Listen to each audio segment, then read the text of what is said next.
Bom dia, estamos de volta com mais um XP Connection aqui para falar sobre o famoso aí, os impactos do Brexit, a saída inesperada do Reino Unido da União Europeia. Mas tem que falar também um pouquinho que os mercados voltaram, né, depois do susto.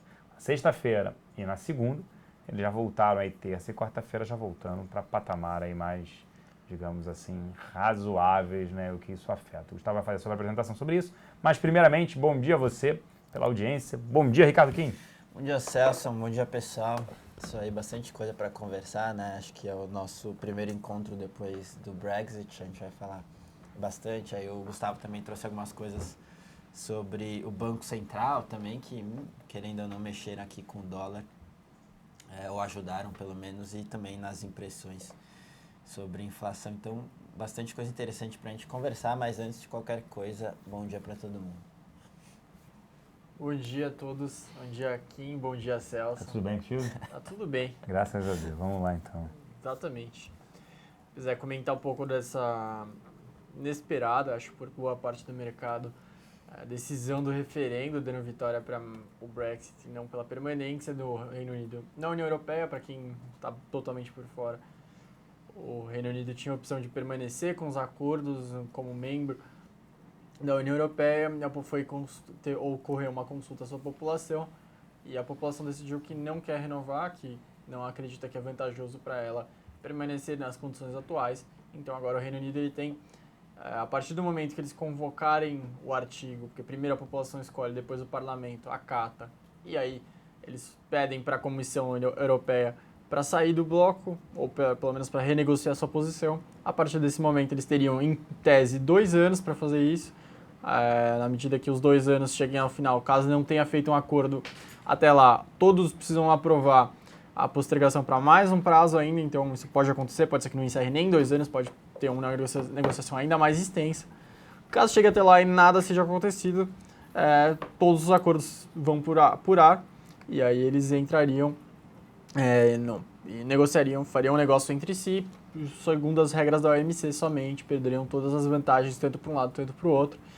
Então a gente pode prever que deve ser uma negociação bem extensa, caso realmente aconteça. Ainda existe algum rumor de que o parlamento pode tentar fazer um segundo referendo ou tentar bloquear. A gente acha bem provável, mas de qualquer forma é importante colocar sempre todas as possibilidades em vista, né? Sempre ter elas em mente. Mas de qualquer forma é isso que ocorreu na semana passada. A gente vai comentar rapidamente aqui o que a gente acha de desdobramento interessante e também sempre comentar também do Banco Central, esse novo Banco Central que está começando. Acho que com o relatório trimestral de inflação e a entrevista do Willan, acho que foi um comecinho mesmo, primeiros capítulos. É isso aí, vamos para a apresentação? Começar rápido, passar hoje mais rapidamente sobre os detalhes. A gente tem aqui na tela o resultado, então o Brexit, como a gente falou, ganhou quase 52%. Aqui a gente tem o David Cameron, o primeiro-ministro, que já anunciou que vai pedir renúncia. E aqui a gente tem um dos principais candidatos a próximo primeiro-ministro, que é o Boris Johnson, um ex-prefeito de Londres, que fez uma campanha muito forte para o Leave. A gente já, nessa própria tela, a gente já destaca um dos principais pontos, o porquê que esse evento é importante para todos. Porque, basicamente, né, se não tivesse uma importância geopolítica, se fosse simplesmente econômica, só afetaria o Reino Unido e não traria nenhuma consequência de desdobramento para os outros. Mas aqui, nesse próprio gráfico, a gente já traz aqui a votação da Escócia, que faz parte do Reino Unido e votou majoritariamente pela permanência. Então, 62% da sua população que votou pediu para permanecer na União Europeia. Isso já pode trazer um desdobramento interessante, que é aumentar os movimentos separatistas na Europa, como, por exemplo, a Escócia, que acabou de fazer em 2014 um referendo para sair do Reino Unido e a população acabou decidindo por permanecer, justamente por uma incerteza muito grande que seria caso eles saíssem de lá. Isso já pode ter um novo capítulo. Agora a primeira-ministra de lá já falou que pode convocar um novo referendo, porque eles não querem sair da União Europeia. E eles querem decidir isso quanto antes para sair do Reino Unido e continuar com suas condições atuais, antes de que o Reino Unido saia da União Europeia. Então isso é um dos principais temas, a gente sempre bate na tecla aqui que a palavra importante que a gente traz do Brexit é precedente, justamente porque, como é um caso inédito, né, aumenta muitas incertezas globais, afeta todos os mercados, ninguém sabe exatamente o que vai acontecer, ninguém tem ideia de como vai ser essa negociação. E essa negociação, ao seu desfecho, ela trará um importante precedente justamente para os demais países da Europa, que existem não é um caso isolado do Reino Unido, existem outros líderes em outros países, como na França, na Holanda, que também defendem que seus países saiam da União Europeia por acharem que está sendo desvantagem para eles permanecer lá. Então, esse precedente da União Europeia vai ser enxergado, vai ser colocado aposta justamente para os outros países, a população dos outros países decidirem, visto que sair da União Europeia trará essas consequências, para ver eles colocarem em mente se é importante ou não. As consequências inéditas que a gente tem visto foi, obviamente, uma desvalorização muito forte daqui. A gente tem a linha amarela, a Libra do Reino Unido, e a gente tem em branco o euro. Ambas sofreram bastante, porque justamente as incertezas batem muito nas economias de lá e devem afetar o crescimento das duas regiões. Então a gente já teve a Libra desvalorizando, batendo nas mínimas de 30 anos, uma desvalorização cerca de 11% logo após a decisão. E a gente também teve o euro sofrendo um pouco. Isso traz como consequência, a gente com certeza deve ver nos próximos meses uma mudança, principalmente na política monetária de ambos. A gente está tendo muitas autoridades falando que vão fazer qualquer tipo de socorro que estiver às mãos deles para evitar maiores turbulências no mercado. E a gente tinha no começo do ano uma discussão sobre o Banco da Inglaterra, conversando sobre subir juros ainda em 2016. Isso obviamente deve ser revertido e o Banco da Inglaterra deve justamente fazer algum tipo de easing a mais ou um possível corte de juros até, justamente para evitar maiores consequências negativas em sua economia. O Banco Central Europeu, que já fez uma segunda rodada de estímulos nesse ano, depois de começar no ano passado um programa bem forte, né, de compra de ativos monetários, ele pode repetir, já é um palpite do mercado, que em setembro ele renove, faça novas ampliações. Então seria mais uma consequência. Acho que uma das principais acho que o Brexit ele deve mudar bastante a postura dos bancos centrais no mundo, aumentando bastante a liquidez nos mercados. Então, esses dois bancos devem mudar a sua posição. O Banco do Japão também deve fazer alguma movimentação muito forte, justamente porque sua moeda, seu país, ele é considerado safe haven, então os mercados buscam seus ativos, acabam valorizando um pouco o seu câmbio, algo que eles não desejam. Então também a gente deve ver um Banco Central do Japão fazer algum movimento nesse sentido.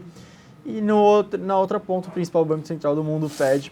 A gente tem aqui a tela de probabilidade do Fed, então probabilidade de alta de juros nas próximas reuniões até o final do ano praticamente se esvaíram, foram para menos de 10%, e justamente ainda tem uma parte do mercado corte, né, que acha que pode ter corte de juros para 2016. Bem depois ali, ainda estava maior ainda essas probabilidades de corte, deram uma cedida, mas o pessoal estava começando a falar. Corte, né? Impressionante isso. Esse seria mais um caso extremo, né? Sim, mas é interessante quando você olha setembro, tem mais probabilidade de corte do que de aumento. Aí novembro, mais probabilidade de corte do que de aumento da taxa. E aí só em dezembro que a taxa de aumento, a probabilidade aumenta em relação ao corte. Sim. É isso que você falou, pô, não tem nem 10% de probabilidade de aumento, de elevação de juros nos Estados Unidos. A gente está falando daqui a 6 meses, um pouco menos de 6 meses.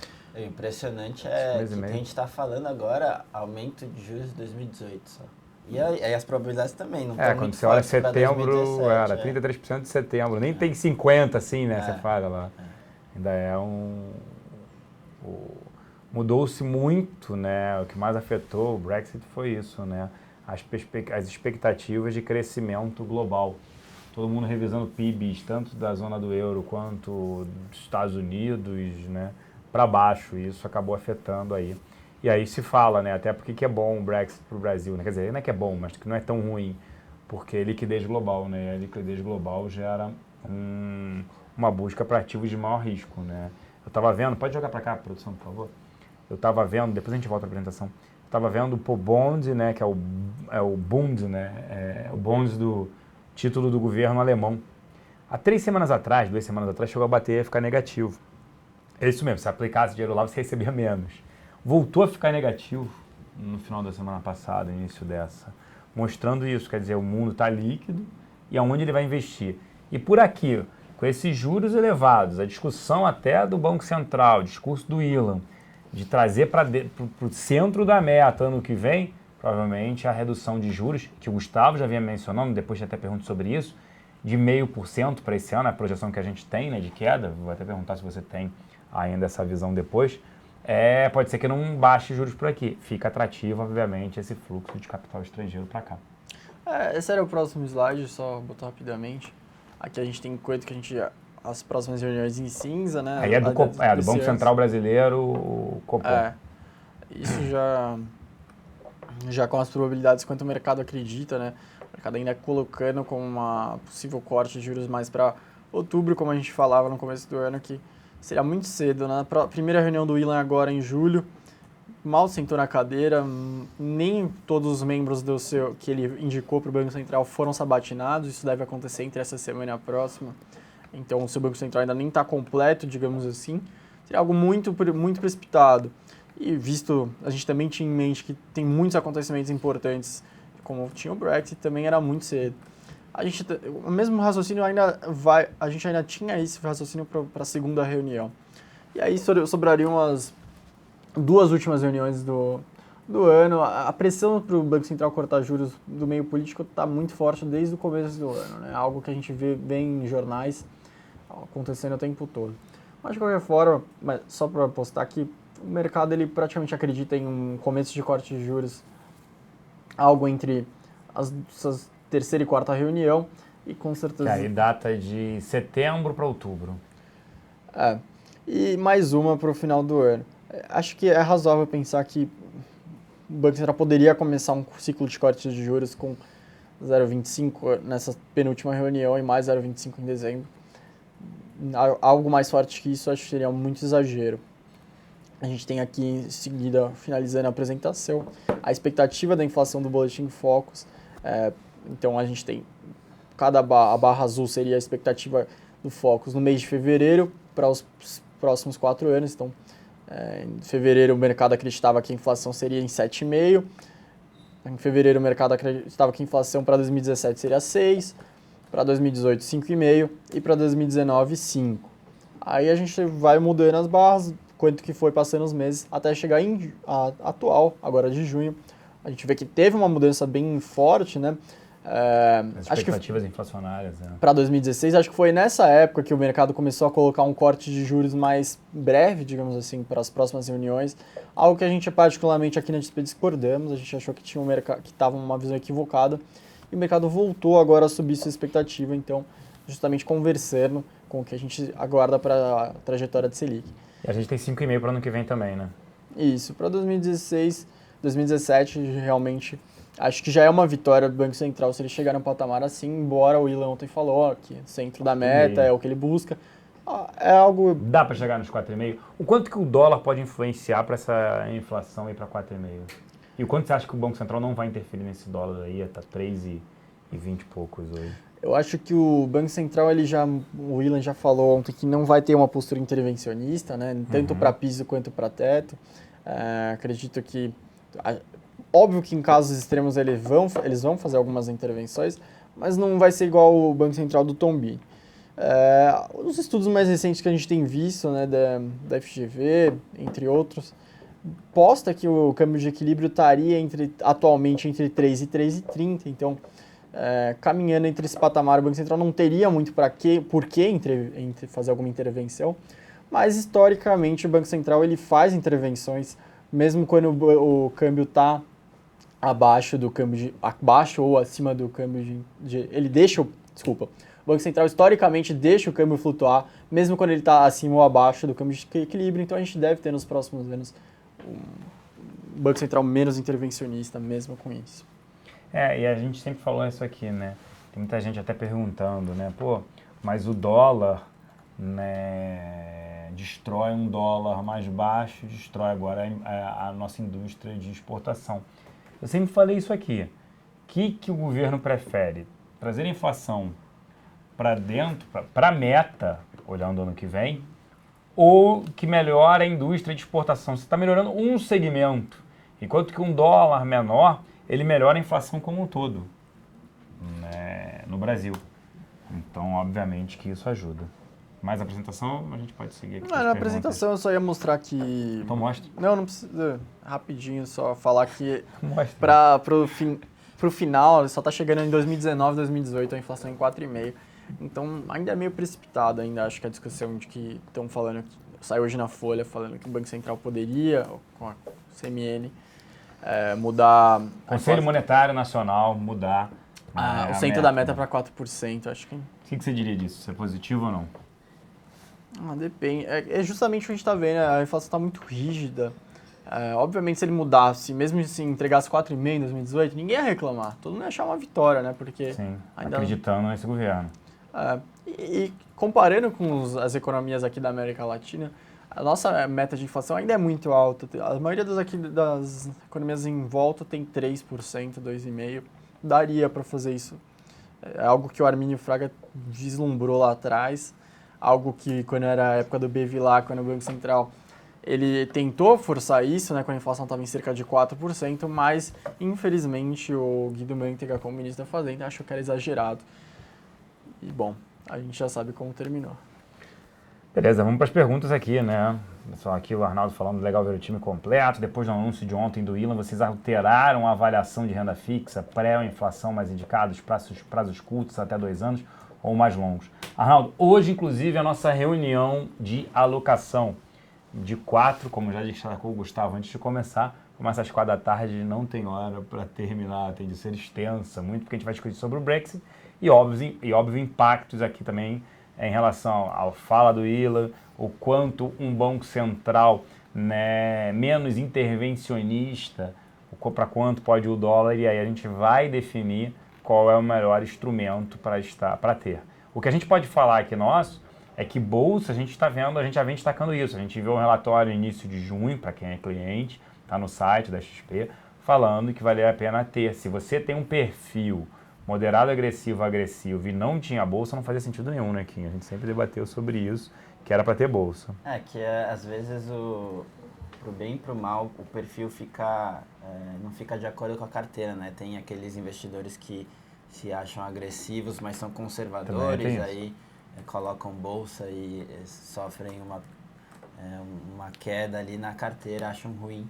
Então tem alguma coisa errada entre o perfil e a carteira. E assim como alguns investidores mais propensos a risco não têm bolsa, é para esses clientes que a gente comentou, como o Celso falou, essa exposição à bolsa, a gente tem expectativa positiva ainda, né, no médio e longo prazo, sofreu ali por conta do Brexit, enfim, todas essas volatilidades, então a gente ainda acha uma oportunidade interessante ali. Sempre dá para se alocar em bolsa com proteção, né? Tem estrutura de capital protegido, enfim, infinitas possibilidades ali, né, com estruturados que sempre tendem a agregar valor. E na parte de renda fixa talvez só ficou um pouco menos atrativo vencimentos curtos, né, em pré. Sim. Acho que é isso que daria para falar, se bem que a curva, a parte longa está caindo, né? Então, difícil. Mas as curtas, realmente, a atratividade piorou um pouco. Eu tava olhando 21, janeiro 21, caiu pra caramba.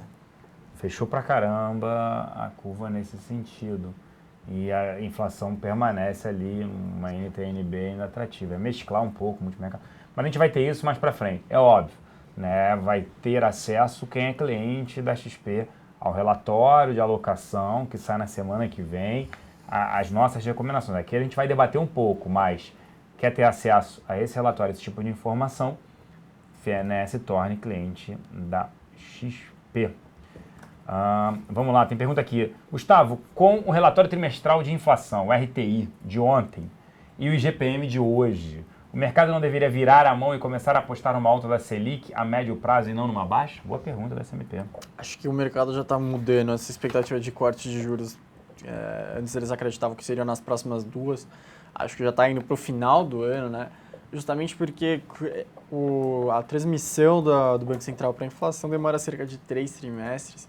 Então, o mercado já olha que muito mais para frente. Então, mesmo com a inflação alta nesse ano, algo que a gente colocava, o Banco Central já teria uma vitória em levar abaixo da meta no ano que vem, acho que para cerca de 5, e aí vislumbrar, chegar perto da meta para 2018. mesmo assim, ainda tem muita coisa, talvez que o mercado diminua, né, com toda essa rigidez inflacionária, é o tamanho do corte, então, o tamanho desse ciclo no geral. Um pouco menos, talvez. Mas ninguém tá falando em alta, né? Não, em Ninguém alta tá não. falando em alta ali, acho que a alta descarta. Não, esquece a alta por enquanto. Vocês acham que essa ampliação de liquidez dos principais bancos centrais mundiais, só para exemplificar aqui, né? O Banco da Inglaterra falando que a gente tem munição, se preciso for a gente fará o que for preciso. Banco Central Europeu também, então seria podendo vir até um quantitative easing ali, Reino Unido e outros. Se isso poderia afetar, a pergunta aqui, positivamente a economia real das principais nações. Não estão conseguindo, né? É incentivo atrás de incentivo e não está conseguindo melhorar as economias. Lembrando que ontem o Banco da Itália falou que poderia ajudar os seus mercados, o Banco da Alemanha já foi lá e bateu com tudo, falou que não quer, que não é assim, que não é para ficar entupindo de liquidez nos mercados. Ele viu o bonde dele, negativo, pô. Existe uma discordância muito grande entre o norte e o sul da Europa sobre esses movimentos. Já no ano passado já existia essa discussão. Parte da Europa já não queria que fizesse mais, que estendesse ainda mais, ampliasse ainda mais o pacote. Então vai ser uma discussão muito grande, muito dura daqui para frente. Mas a gente tem que acompanhar de perto porque influencia o mundo inteiro, não é só eles não. Vamos lá, respondendo aqui rapidamente. Conectei agora, falaram da hipermarcas? Não, Márcio, não falando da hipermarcas. O problema vai pegar a faca caindo, até onde vai essa queda, está de 13% somado nos 2 dias, por problemas de, sendo mencionado em delações. 30 milhões. 30 milhões. Quando tem, a gente sempre fala isso, pode voltar, pode subir, pode dobrar o valor, pode um monte de coisa, né? Mas também, a empresa, a gente estava discutindo isso hoje, né? Eu e o Kim estava falando sobre isso, de que assim, peraí, 30 milhões que tiram da empresa, a empresa não sabia. Você não tirou um valor tão baixo assim para pagar, é complicado, eu prefiro ficar de fora. Compra para pensando no repique. Aí quando vem com a palavra dessa, eu falo, tem que olhar na análise técnica, aí não é com a gente, não é o nosso... para quem quer pegar uma volta e curtíssimo prazo, teria que ser análise técnica, mas fundamentalizar, a gente já não gostava muito do valuation, né? Isso, que já era caro. Agora com esse risco, acho que só reforça que a gente fica fora aí do papel. Boa. Você não acha que o Banco Central já deveria estar agindo para segurar a baixa do dólar? Por que ele não faz? Isso é veneno para a nossa indústria de transformação. Acho que a gente falou sobre isso aqui, já respondemos, né? É melhor a inflação ou não? E nossa indústria, a gente já tem um país desindustrializado, essa é a grande verdade. E o foco vai ser, mas vai prejudicar a agricultura. O quanto vai prejudicar a agricultura, né? Quer dizer, eu não vejo etanol subindo bem, a parte de açúcar, eu não vejo essa preocupação toda. O GPM acumulado de 12 meses está em 12,22. Isso tem grande chance de transferir para o IPCA. Explica, por favor, porque o mercado fala em baixa de juros. É a discussão da mesma pergunta sobre a alta de juros. Né? No final, a resposta vai ser bem parecida. É justamente isso. Eu acho que vai mudar o que o mercado acha sobre o tamanho do ciclo e quando ele vai começar, algo que está acontecendo já. Tom aqui falando, Celso, sobre seu comentário do dólar, temos que considerar que nossa exportação é muito forte na agricultura. Isso terá 2 impactos, dificuldade de exportação e aumento de oferta interna. Está correto pensar assim? Não vejo problema, né? A gente é exportador de soft commodities, então soja, milho, carne. Diferença, o dólar caiu 10%, tá? Corrige o preço. Tem que pensar sempre o seguinte, gente. Quando o dólar saiu de 2 para 4, o exportador ele não ganhou o dobro do valor. O preço se ajustou em dólar para baixo. Porque o importador ele vai querer ficar com uma parte do benefício. Você vende um produto, exporta por $1, né? Não acha que, foi para agora meu produto, eu vou ganhar, dobrou, né? Então, quando eu ganhava R$2 por esse produto, eu passo a ganhar 4. Não, o importador fala, cara, vou pagar aí R$2,53. Você não vai ficar com todo esse ganho. Então, não pode pensar que isso aconteceu, o preço das commodities, até algumas delas em baixa, muito por conta disso. Kim, vocês alteraram a perspectiva para as nossas educacionais? O setor, né? Tem muita coisa acontecendo. A gente não alterou, só para a gente lembrar, bom, as menos líquidas ali, Ser e Ânima, a gente nem olha, mas dá para comentar Ser, enfim, a gente acha aqui que a probabilidade é baixíssima da Ser conseguir ali elevou, né? Elevou hoje. Elevou a oferta, principalmente a parte de cash, né? Dividendos ali, mas se você incorpora isso com essa com essa oferta você teria downside em Estácio, então provavelmente não vai ser aceita. Então a gente acha que a maior probabilidade realmente é Estácio e Croton. Claro que o Chain, que é um dos principais acionistas da Estácio, fica jogando pro mercado, né, falando que vai fazer OPA. Vou fazer uma OPA. Porque ele é um bom negociador, assim, ele é Tá se mostrando. ele tem um histórico ali no setor de educacional muito vencedor e sempre todo mundo comenta essa habilidade em negociar, então faz parte da negociação. De qualquer forma, assim, de uma forma mais prática, a gente ainda acha que, tirando a questão de fusão, etc, que está acontecendo, a gente acha que o segundo semestre ainda operacional pode piorar, né, por conta desse aumento do desemprego, etc. Tem um delay aí para pegar a parte de educação, então a gente acha que pode recuperar. E junto a isso, os valuations esticaram muito, né, agora com essa questão. Então, Croton negociando 11 vezes, Estácio deve puxar ali para as 9 vezes, então já tem bastante coisa embutida ali. Então, o risco retorno a gente acha que não é muito bom.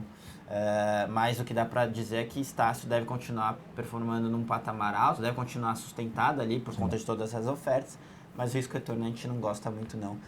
E se não tiver nenhuma fusão e aquisição, pode voltar, enfim, que também é plausível isso. Então, a gente fica fora, a gente prefere alguns outros setores ali, financeiro, infraestrutura, consumo, alguns papéis, a gente acha mais interessante do que esse setor educacional que tem tanto evento.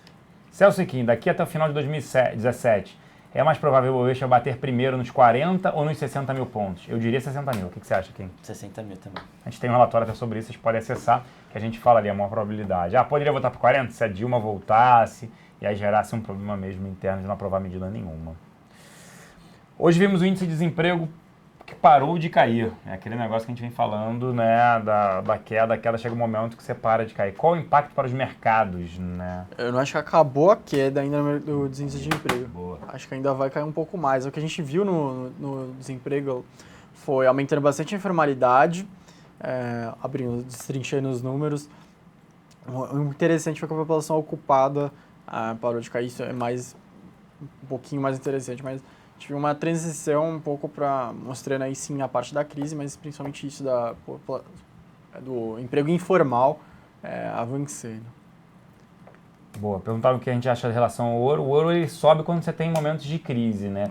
E aí no primeiro dia ele subiu 6% o ouro. Eu prefiro outros ativos, né? Que a gente está vendo uma melhora aqui no país. Eu prefiro outros ativos. Você não tem uma renda fixa aí turbinada, né? Não gosto de comprar essa commodity, não. Só em momentos de crise elas acabam subindo, né? Ela acaba subindo.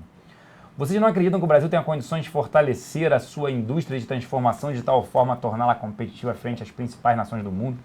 Não, eu não acredito. Eu acho que foi o seguinte, a gente teve essa oportunidade, não à frente às principais nações do mundo, mas a gente tinha uma oportunidade agora no período Lula, Dilma, de pelo menos tornar uma potência no continente. A gente poderia ter feito algo que a Alemanha faz na Europa, algo que a China faz na Ásia. Então a gente poderia ter sido uma indústria forte que exportava produtos com maior valor agregado para as regiões, para os países aqui em volta. A gente tinha essa oportunidade. Se a gente tivesse feito realmente a agenda de infraestrutura que a gente falta aqui no país, se a gente tivesse feito mais acordos comerciais, se a gente não tivesse fechado tanto, se a gente tivesse aproveitado a oportunidade que a gente teve nos últimos anos, obviamente a gente talvez não seria uma principal competição frente às principais nações do mundo, mas a gente teria sim uma posição interessante para exportar para essas regiões aqui, em volta da gente na América do Sul. Isso sim a gente perdeu essa oportunidade, não sei se a gente vai conseguir recuperar isso para frente. Acho muito difícil, né? O super ciclo da commodity a gente jogou fora nessa oportunidade. E você teve a Coreia do Sul, no dever de casa que ela fez com os automóveis, com toda a sua indústria. Só que isso passou não só pela melhora de logística, como educação. A gente não tem educação, a melhor logística pode até ter, mas aí já era, já passou o prazo, como já se destacou aqui. Vamos lá. Fibra caindo muito, mais do que o dólar. O que explica isso? Acabando aqui o setor inteiro tem caído muito por conta do dólar e também, desde o início do ano, a queda do preço da celulose, né? A gente viu performando mal, principalmente lá na China. O que dá para destacar mais recentemente é a questão do Brexit, que pode enfraquecer a economia na Europa, que é um dos principais destinos aí da exportação de celulose. Então você junta tudo isso, mais o BNDES com uma posição muito grande em fibra, a gente está falando de 100 dias de trading, é muita coisa. Então é muita informação que pende para o lado ruim, né? Então, por isso que a gente está vendo essa underperformance de fibra ali. No setor, a gente, se tiver que ficar mais exposto à exportação de celulose, que a gente está falando basicamente em fibra, e Suzano, a gente prefere Suzano, que tem menos risco dessa questão do BNDES também, e também já fez boa parte do CAPEX que precisava fazer, dos investimentos, etc. Então, a gente acha que é uma melhor via. Agora, olhando mais longo prazo, uma recuperação, inflexão das expectativas, aqui a gente prefere ainda a Klabin, que vai ter uma exposição à celulose, mas tem uma exposição boa aqui para consumo interno, que a gente acha que, enfim, no médio e longo prazo tende a melhorar. Então, é um pouco disso que a gente está olhando do setor. Tá com o tempo estourado, a gente vai responder rápido aqui algumas perguntas aqui, vou tentar passar o mais rapidamente possível. Compensa comprar dólar agora para viajar ou é melhor esperar mais? Depende, você programou sua viagem daqui a 6 meses, sai comprando todo mês um pouquinho, faz um médio. Faz um médio, mas aproveita agora. Não, né? aproveitaria para comprar mais agora, né? Você tem 6 meses, né, para viagem. Se você for dividir em 6 não, eu compraria agora 30%. Eu compraria de 30 a metade. Assim, Né? 30, pela largada, pum, 30, olhava. É claro que a gente pode errar e cair mais, mas sei lá, eu faria. Não dá para acertar, né? Eu, graças a Deus, tá a parte do meu cartão que vence agora, sexta-feira, em dólar. Aí quando você vai olhar, não é assim, um valor absurdo. Eu também tenho essa. Né? Mais o a economia é psicológica, né? Caramba, eu paguei menos, mas quando você vai olhar a fatura, pô, beleza, 300, 400, 500 reais, ajuda. Óbvio, não estou dizendo que esse valor não ajuda.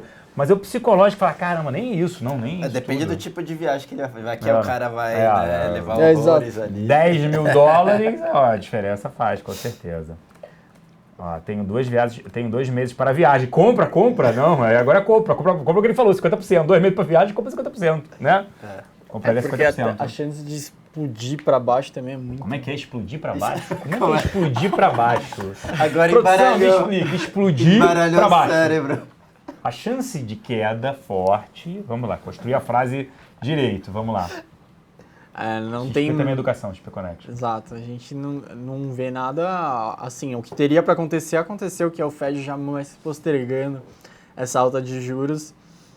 Não tem muito outro motivo. A gente não vê, mesmo aqui dando certo e tal. E para o impeachment acontecendo, a gente está olhando. Teve 2 coisas aqui que motivaram, não só o Fed não aumentando, o problema não aumento de taxa de juros, aqui os juros permanecendo elevados por um prazo maior. Acaba atraindo também. A votação do impeachment é para 26 de agosto em diante. Então, quer dizer, já pegou a sua viagem, 2 meses já pegou a sua viagem, então poderia motivar esse dólar um pouco mais baixo. Mas compraria, como tem 2 meses, talvez até um pouco mais do que os 50%. Eu joguei 6 meses e era parcelando, mas como tem 2 meses, compraria até um pouco mais. Caso venha acontecer um colapso nos bancos pelo mundo, o que acontece com a nossa economia? Onde devo investir para me proteger? Vai em juros, vai em TNB, multimercados aqui brasileiros, acho que seria isso. Mas lembrando que os bancos brasileiros não são afetados, né? O sistema financeiro brasileiro, a exposição dele em relação lá fora é muito pequena, né? E aí, para um colapso, a gente não está vivenciando a crise do subprime que aconteceu em 2008. É outro que está acontecendo, a saída de um país da zona do euro. O problema vai ser mais para o Reino Unido do que para qualquer outro país. Os analistas diziam que o Bovespa iria subir muito. Um concorrente faz propaganda que ele chegará a 100 mil pontos. 100 mil. Mas ele continua resistindo. Um dia a gente pode ver, né? Mas esse dia tá longe. 100 mil pontos. 100 mil pontos tá bem longe de acontecer. Espero que um dia esteja. Quer dizer que o Brasil deu certo, mas a gente tem... Se tudo der certo, reformas aprovadas e tudo mais, a gente tá falando de 70 mil, né? Mas se tudo der certo. E isso no período, sei lá, final de 2018. Não é para agora. Se eles acham que a saída da Dilma já está totalmente precificada, última pergunta, gente. Ou quando ela for afastada em definitivo, tem mais alta? Depende do patamar. O patamar 51, eu particularmente, depois até quem fala, acho que ela sendo confirmada a saída, acho que pode vir um fluxo sim, mais comprador e bolsa andar um pouco mais. Concordo, acho que tem mais um pouquinho de espaço depois. Não que vai deslanchar, mas acho que tem um pouquinho também de espaço. Mas só lembrando, gente, aí tá 55 mil pontos no dia da votação, eu não vejo por que a bolsa subir. Mas o patamar que está hoje, eu olharia sim, ela em alta. Se o Moro virar presidente, vai a 100 mil pontos. Não. Que isso? Sensacional, Gustavo, hoje impagável. Mas vamos lá, senhores, infelizmente, obrigado pela paciência, pelo tempo de vocês. E a gente volta com o XP Connection na quarta-feira da semana que vem. Aproveitem, se tornem clientes, tenham acesso aos relatórios, aí as oportunidades de investimento. Um grande abraço, até quarta-feira da semana que vem. Valeu, pessoal, até a próxima. Até mais.